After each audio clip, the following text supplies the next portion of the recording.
Yeah. 2, Brentford 0. This is what Thomas Frank, the Brentford coach, had to say after the game. We just played City and Arsenal, now Liverpool, in a short amount of time. For me, they're a level above the two teams. They're complete. Their work ethic, the way they track back are good indicators. They're so good all over the pitch, such a threat going forward. It's the best team in the Premier League and the world. They're huge favourites to win the title. Is he a Liverpool fan at all? Did Arsenal beat them? I'm not sure. I can't remember. But Stevie? Well, this was the opposite of what we've been talking about with Arsenal. Because Brentford on the break are dangerous. They've been causing anybody and everybody that they play against problems.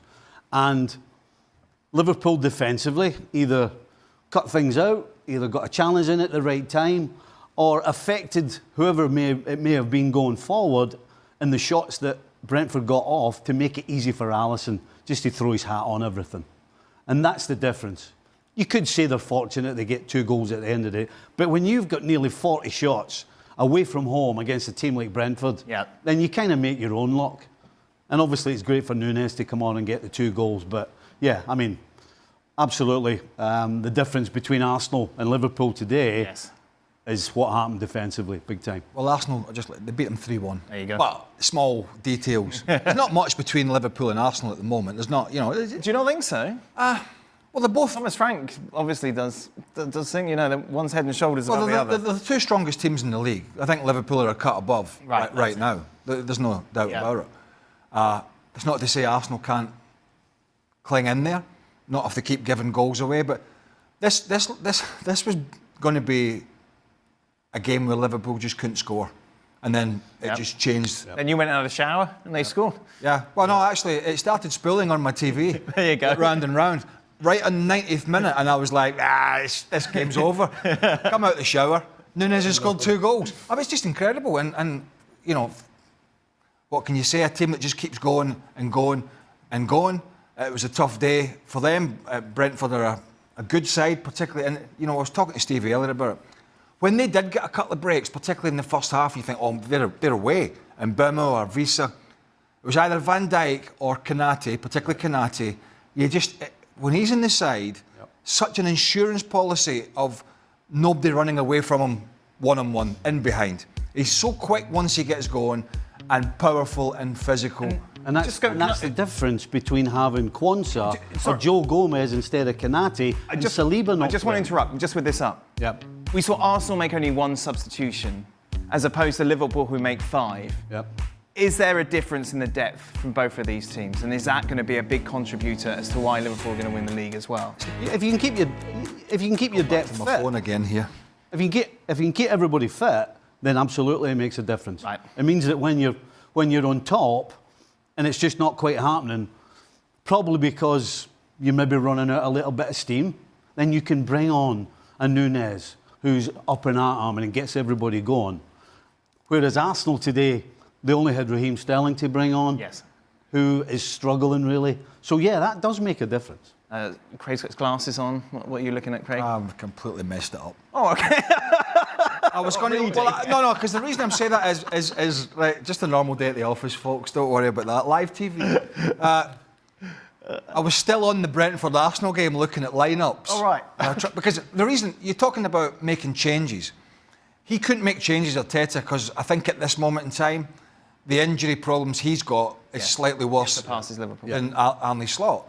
So it's not so much a squad issue. It's dependent at any given time who's available and who's not. And unfortunately for Arteta at the moment, there's not too many big hitters or game changers available to come off the bench. The game changers are playing, whether it's Martinelli or Trossard. Trossard's a game changer. He sometimes comes off the bench, he sometimes starts. Raheem Sterling is not a game changer.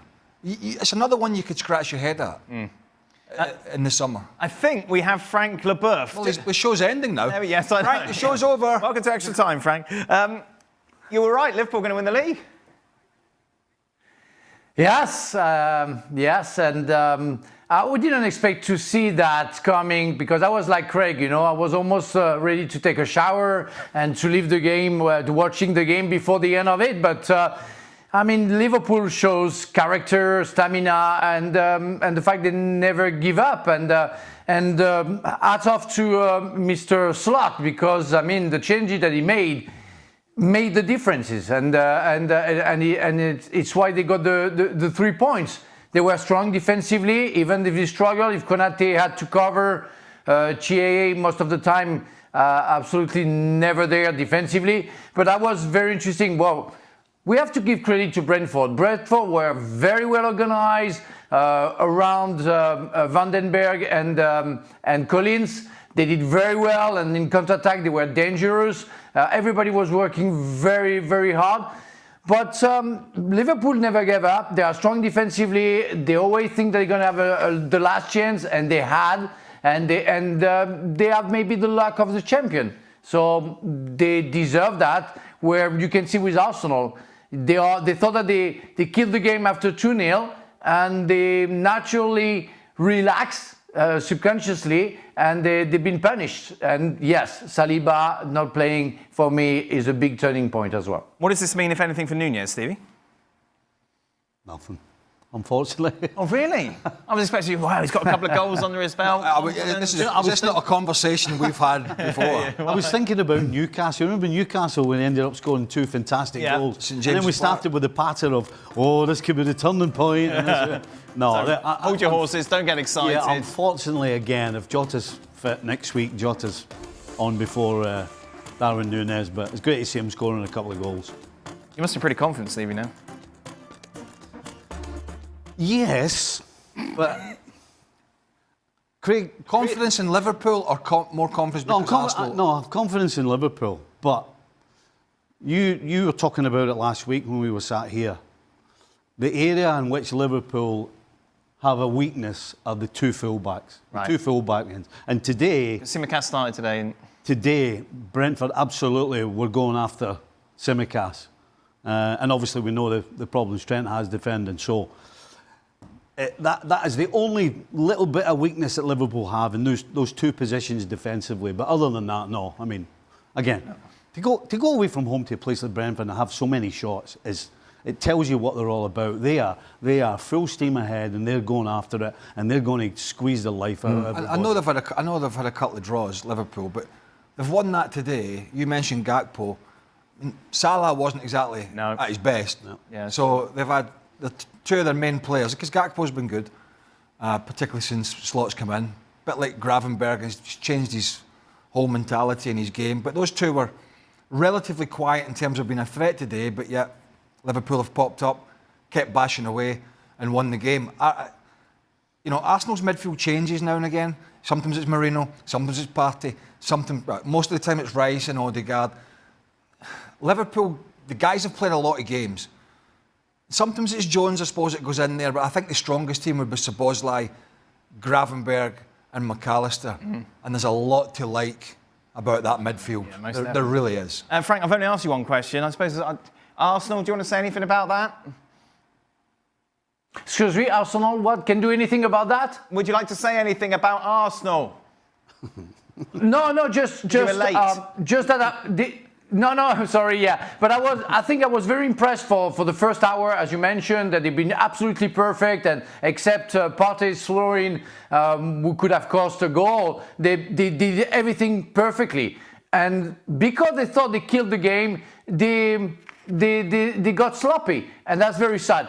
I just want to say how Havertz can think that nobody's going to see the handball. And so it's insane. I mean, it could have been that Frank, that way a stupid in question? our time. Does he know that he hit it with his arm?